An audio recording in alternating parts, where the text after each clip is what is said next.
warahmatullahi wabarakatuh. Alhamdulillahirrabbilalamin. Wassalatu wassalamu ala asrofil anbiya'i wal mursalin wa ala alihi washabihi ajma'in, amma ba'du. Di kesempatan kali ini, tepatnya tanggal 25 Desember 2021, saya ingin share berbagi pengalaman saya pribadi tentang bagaimana cara saya melunasi utang saya sebanyak 2M lebih, tepatnya 2M 700 sekian juta dalam waktu 6 bulan, kurun waktu 6 bulan. Sedikit cerita, ini saya cerita dulu biar nyambung nanti. Tepatnya bulan Januari 2021 kemarin, tepatnya awal tahun, ibu saya meninggal, dan selang 40 hari di bulan Februarinya bapak saya ikut nyusul, dipanggil sama Allah. Nah, di kesempatan kali ini saya ingin membagikan apa yang saya alami di waktu ibu saya meninggal. Itu bukan mempunyai itu, ibu saya kan seorang wira swasta, bisnis jual beli gula dan toko kelontong. Sebelum ibu saya meninggal itu kan dia kan mempunyai pinjaman modal ke bank sebanyak hampir 3M itu kan. Nah, selang berapa bulan ibu saya meninggal, terus bapak saya juga meninggal. Otomatis sebenarnya itu kan menjadi tanggung jawab saya sebagai anaknya. Padahal di kesempatan itu kan sebenarnya kita bisa mengajukan klaim asuransi bahwa kalau yang bersangkutan sudah meninggal dunia kan utangnya bisa lunas atau dapat potongan dispensasi lah. Tapi dalam hati kecil saya yang paling dalam, ini namanya utang itu nyampe kapanpun, nyampe mati itu harus dibayar. Kalau enggak itu kan nanti jadi tanggung jawabnya di akhirat sana, dan itu otomatis menjadi tanggung jawab saya sebagai anak. Nah, di waktu itu bisnis saya, sampingan saya juga lagi down. Saya juga bingung gimana caranya saya bisa melunasi utang-utang tersebut.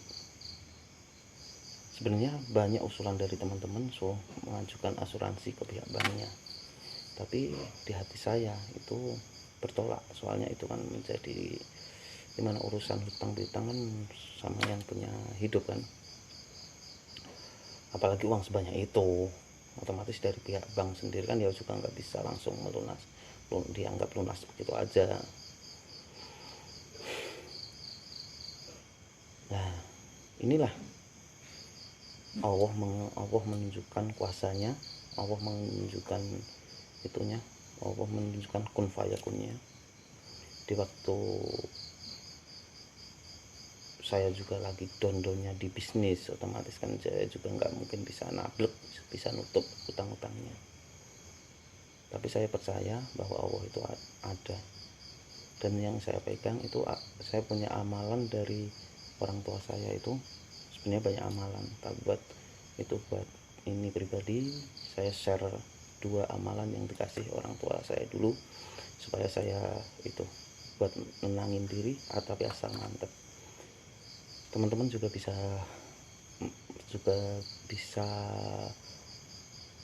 menjalankan amalan ini asal mantap dulu. Dari kecil saya dididik buat zikir itu ya, buat dikasih amalan bapak sama orang tua saya ini, amalan sholawat nariyah.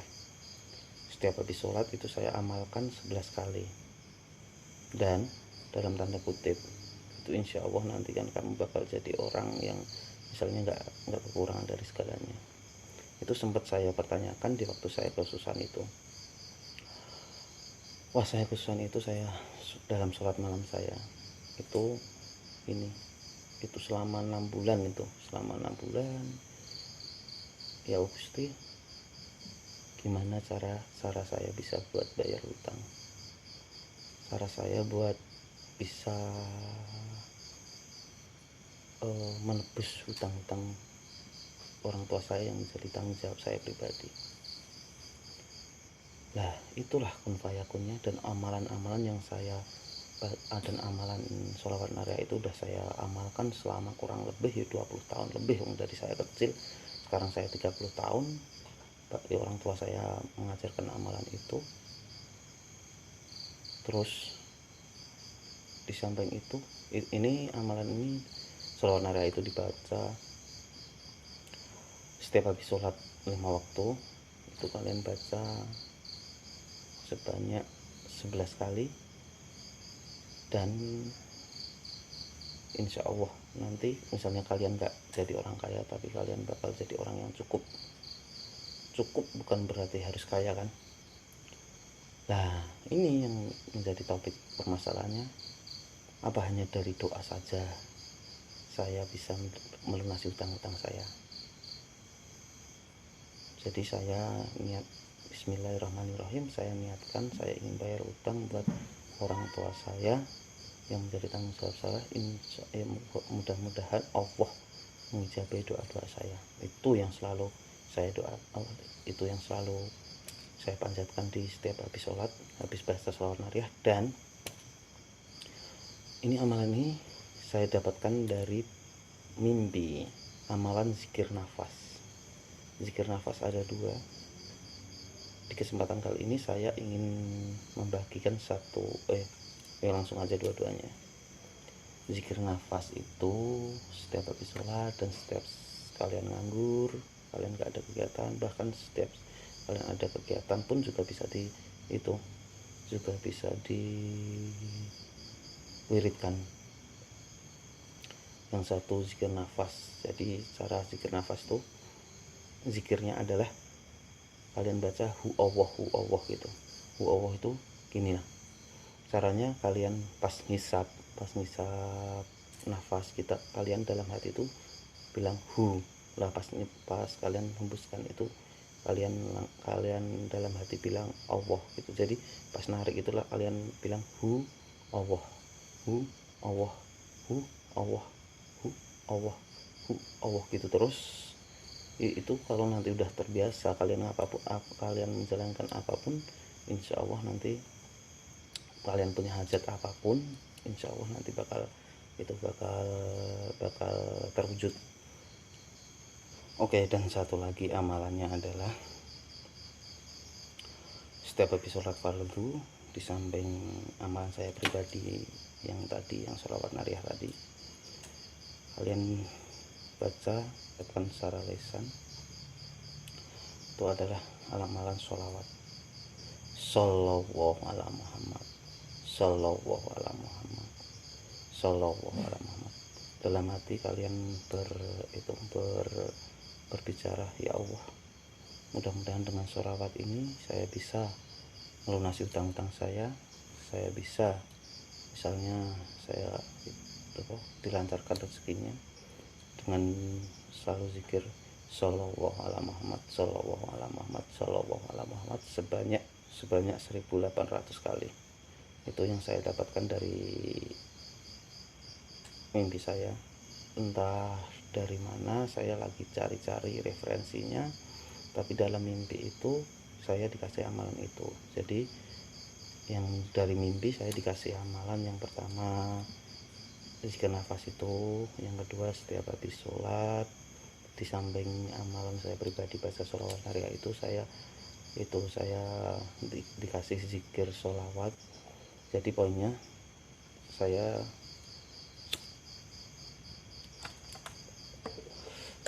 tiga itu tadi. Gimana caranya saya bisa membayar utang-utang saya itu tadi. Yang pertama dari saya yang dikasih sama orang tua saya dengan membaca sholawat nariah. Yang kedua zikir nafas tadi, hu Allah tadi. Yang ketiga kalian baca sholawat setiap habis sholat fardu itu sebanyak 1800 kali. Shallallahu ala Muhammad, Shallallahu ala Muhammad, Shallallahu ala Muhammad tadi. Dan insya Allah meskipun itu nyampe mobil saya terjual, nyampe itu aset-aset saya terjual, kecuali tanah loh.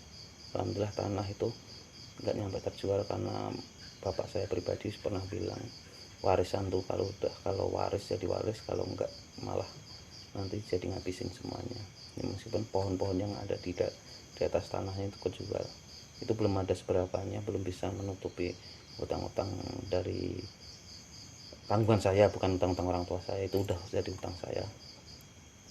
Itu alhamdulillah adalah rezeki itu ngalir, nggak langsung ya kalian ngamalin itu tadi langsung dapat dijatuhin dari Allah uang itu enggak.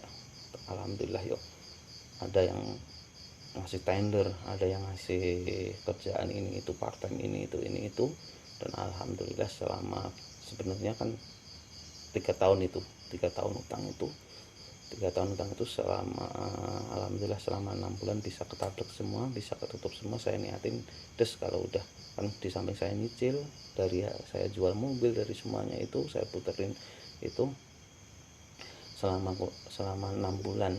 Alhamdulillah udah dapat rezeki dari Allah, dari bisnis saya itu udah bisa udah mulai bagus lagi, udah mulai stabil lagi.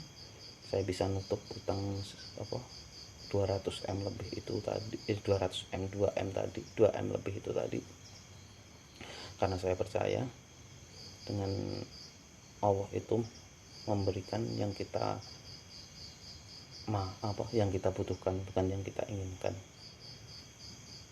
Jadi Allah tahu yang kita butuhkan, Allah tahu yang kita ingin, yang kita butuhkan itu bukan yang kita inginkan. Kalau kita inginkan ya banyak duit, banyak ini, tapi Allah tahu yang kita butuhkan itu bukan itu. Di samping itu juga saya ini dulu zaman saya ini flashback lagi. Dulu zaman saya nakal itu, itu orang tua saya nyampe bilang kalau kamu zamannya nakal itu kalau cuma buat beli Pajero 5 itu bisa. Itu orang tua saya yang itu nggak pernah mengeluh, nggak pernah apa-apa, tapi alhamdulillah itulah didikan orang tua saya, itu yang jadi bekal saya. Masa cuma utang segitu, cuma tanggungan segitu saya mau loss, saya mau menghindar, kan nggak mungkin. Ya mungkin dari itu juga Allah mengasih jalannya supaya saya bisa membayar utang-utang saya, karena birrul walidin saya dengan orang tua saya, meskipun orang tua saya sudah nggak ada di sana. Jadi saya di kesempatan kali ini saya juga berpesan buat kalian semua, bagi orang tuanya yang masih hidup itu seusahakan sebisanya, meskipun kadang ada ya orang tua itu yang kadang gini ya, meskipun kita capek apa-apa orang tua nyuruh gini ini itu, meskipun di hati kita jengkel, kalau bisa jangan sampai kita membantah kata-kata orang tua kita. Jadi kalau disuruh, kalau itu yo meskipun kita lagi capek, kita lagi suntuk, diusahakanlah berangkat. Saya sendiri udah mengalaminya. Jangan sampai kalian menyesal di kemudian harinya.